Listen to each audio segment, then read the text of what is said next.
and welcome back to the Citizen channel. We're all staying safe and well, and my continuing tribute whilst they're still there, while they still exist, of course, to King of the Kippax. We're doing the It's a Fixes, of course, so it's taken from the final issue 300. We're going all the way up to, I think it's Everton away. Yes, Everton away.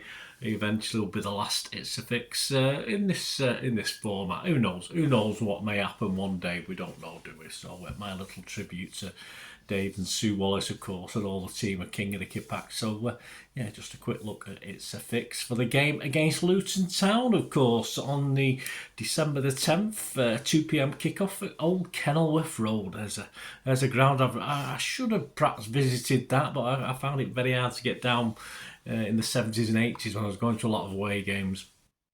I didn't really do much around London, so it was a little bit far for me. I was a little bit, just couldn't afford it, I don't think, basically, as simple as that. But I did have a friend who had a good Luton mate, and he used to go down a lot to the games and even go to watch Luton as well, even when they weren't playing City. So yeah, interesting little place. If you've been, I'm sure it's a interesting ground to visit. Not many tickets for us though, is there? So we don't get much chance. So we'll have a look at that anyway. And It's a Fix, this little citizen tribute to King of the Kippax. Please, if you're new to the channel, push that subscribe button, push the bell notifications, everything City past and present, of course.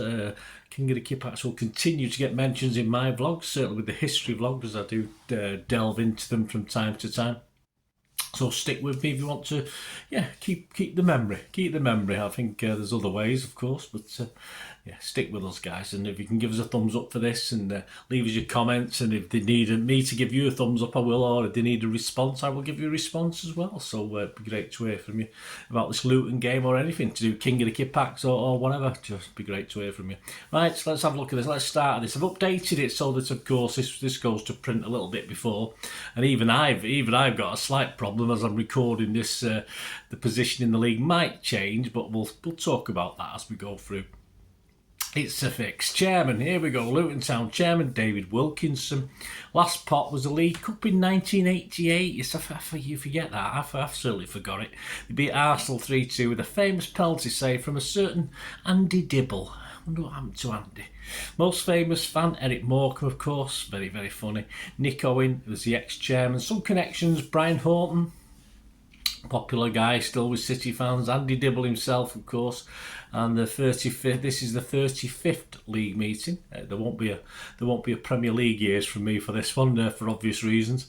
This season so far, let's go back to my updated version. They're currently in 17th, of course, with Everton getting the points deducted. They played 15 with 9 points minus 14 goals. This is after the unfortunate loss at home to Arsenal 4-3 in the 98th minute. Hey, but there you go.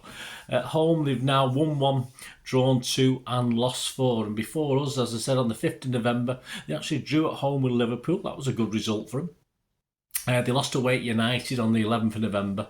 They beat Palace, their only win so far at Kenilworth Road in the league this season, on the 25th of November. 2nd of December, they got beat by Brentford at their place. And of course, as I said, the 5th of December last night, as I'm recording this, they got beat 4-3 at home by Arsenal. In the Carabao Cup, they got through round 2. Yes, they beat Gillingham 3-2 at Kenilworth Road, but unfortunately went out at Exeter 1-0 in round 3. So that's the end of that. But of course, they'll still have the FA Cup to have a go at.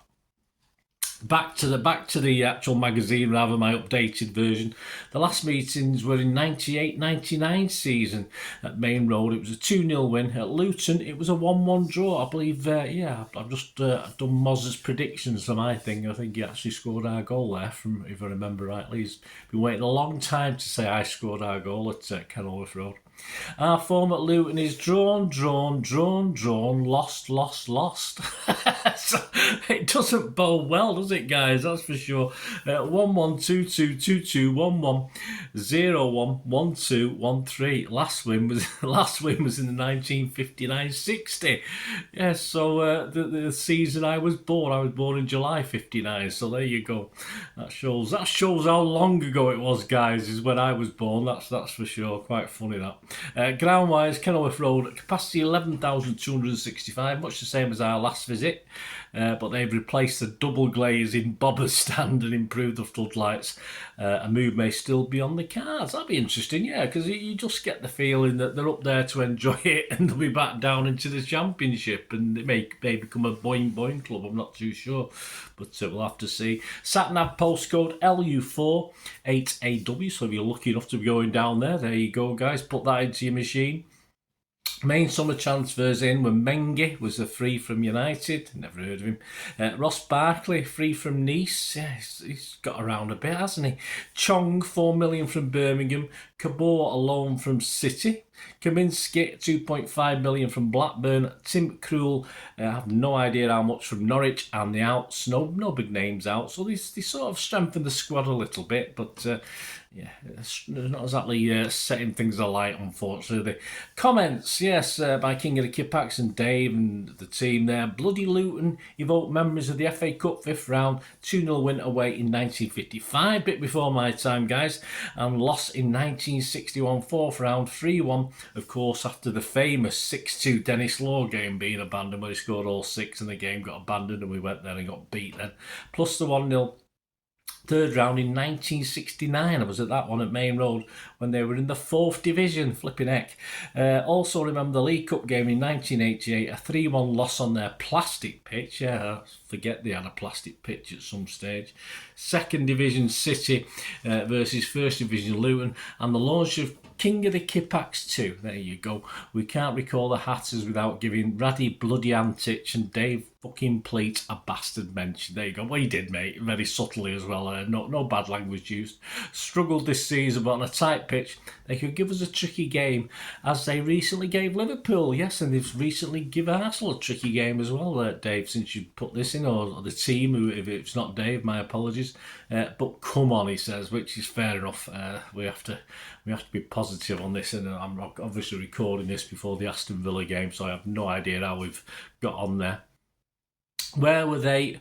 Where were you when you were shite? That's the average 5,702 in 98-99. But if you consider it was only 9,861 in 22-23, it's not that bad, is it really? It's okay. So there you go, guys. My little tribute. Of course, the next one I'll be doing will be for Crystal Palace at home. Yes, we won't talk about the little Mr. Dave is absolutely apoplectic that his last hit's a fix, and he made it. If you've got it yourself, guys, just check that Crystal Palace out. You know what I'm talking about. So that'll be the next hit's a fix we do with Crystal Palace, of course, at the Etihad, before we swan off to the warmer climes in Saudi Arabia. So as ever, my thanks to Dave and Sue and all the team at King of the Kippax. Fantastic, and I just do this as a little tribute, and I hope you enjoyed it. Let me know your thoughts and comments, guys. Till we meet again, that's one thing, don't I? Please stay safe, Blues. Come on, City. Bye for now.